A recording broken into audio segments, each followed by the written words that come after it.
আসসালামু আলাইকুম রহমতুল্লাহ। আশা করি তোমরা সবাই ভালো আছো। তোমরা যারা এবার 2025 সালে দশম শ্রেণী হতে প্রাক নির্বাচনী পরীক্ষা ভূগোল ও পরিবেশ দিচ্ছ, তোমাদের এই প্রশ্নপত্রটা অন্য আরেকটা স্কুলে হয়ে গেছে। তো এই প্রশ্নপত্রটা সম্পূর্ণ তোমাদের রিভিউ দেখাবো এবং প্রতিটা প্রশ্নের সমাধান দিব। তোমরা অবশ্যই সম্পূর্ণ ভিডিওটা কন্টিনিউ করতে থাকো। দেখো, এটা হচ্ছে ভূগোল ও পরিবেশ বিষয়।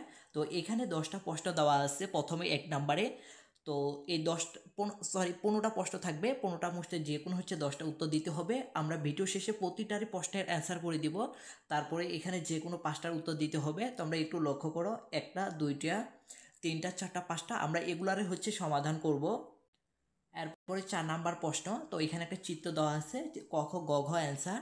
5 নাম্বার প্রশ্ন, 6 নাম্বার প্রশ্ন, 7 নাম্বার প্রশ্ন, 8 নাম্বার প্রশ্ন। চলো আমরা এখন সবগুলোরই সমাধান করি।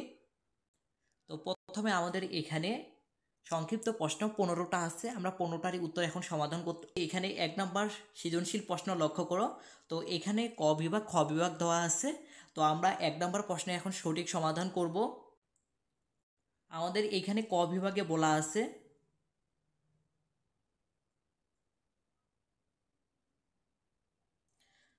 পৃথিবীর ভূমিক্ষয়ের প্রধান প্রক্রিয়া বায়ু, বর্ষাক্ষয়, হিমবাহ। এবং খ বিভাগে পৃথিবীর ভূমিক্ষয়ের প্রক্রিয়া, তার সাথে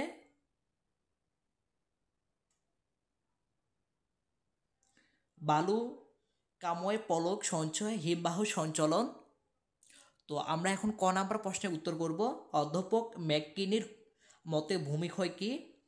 ভূমিক্ষয় হলো প্রাকৃতিক বিভিন্ন উপাদান যেমন বায়ু, নদী, হিমবাহ, সমুদ্র ইত্যাদি দ্বারা ভূমির উপরিভাগ ক্রমাগত ভেঙে যাওয়া, ক্ষয়প্রাপ্ত হওয়া এবং ভূমির গঠন অপরিবর্তিত হওয়ার প্রক্রিয়া। খ নাম্বার প্রশ্ন, নদীর উৎপত্তি বিস্তার ক্ষেত্রে ভূমিক্ষয়ে যে শাখাগুলো উল্লেখ করা হয় তা ব্যাখ্যা করো। নদীর উৎপত্তি ও বিস্তার ক্ষেত্রে ভূমিক্ষয় বিষাক্ত করা হয়। তো পত্যকা ক্ষয়, নদী তার উঁচু উৎসভূমি থেকে নিচের দিকে প্রভাবিত হয়ে গিয়ে তীব্র স্রোতের দ্বারা ভূমিকে কেটে ফেলার উপত্যকা সৃষ্টি করে। পার্শ্বীয় ক্ষয়, সমতল ভূমিতে প্রবাহিত নদী তীরবর্তী ভূমিকে কেটে ফেলে এবং ফলে নদীর গতিপথ বাঘ হয় এবং মেন্ডার সৃষ্টি হয়।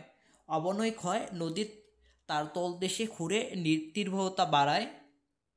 গ নাম্বার প্রশ্ন দেখো, ক বিভাগের উৎপাদন প্রক্রিয়া কোন ভূমিক্ষয় আকৃতি অন্তর্ভুক্ত ব্যাখ্যা করো। তো ক বিভাগের উল্লেখিত প্রক্রিয়া বায়ুক্ষয়, ভূমিক্ষয়, হিমবাহ হলো ধ্বংসাত্মক ও ঋণাত্মক প্রক্রিয়া, কারণ এগুলোতে ভূমিকে ধ্বংস করে, ক্ষয় করে এবং ভাঙ্গন ঘটায়। ক নাম্বার প্রশ্ন, উদ্দীপক ক খ বিভাগের উৎপাদনের মধ্যে কোনটি মানব সভ্যতার জন্য অধিকতর গুরুত্বপূর্ণ প্রভাব বিস্তার করে বিশ্লেষণ করো। ক বিভাগের প্রক্রিয়াগুলোকে ভূমিকে ক্ষয় করে উর্বর জমি করে ধ্বংস করে, তবে নতুন প্রাকৃতিক দৃশ্য যেমন পাহাড় পতাকা সৃষ্টি করে। খ বিভাগের প্রক্রিয়াগুলো বালুময় পলল সঞ্চয়, হিমবাহ সঞ্চালন মানুষের জন্য বেশি উপকারী, যেমন নদীর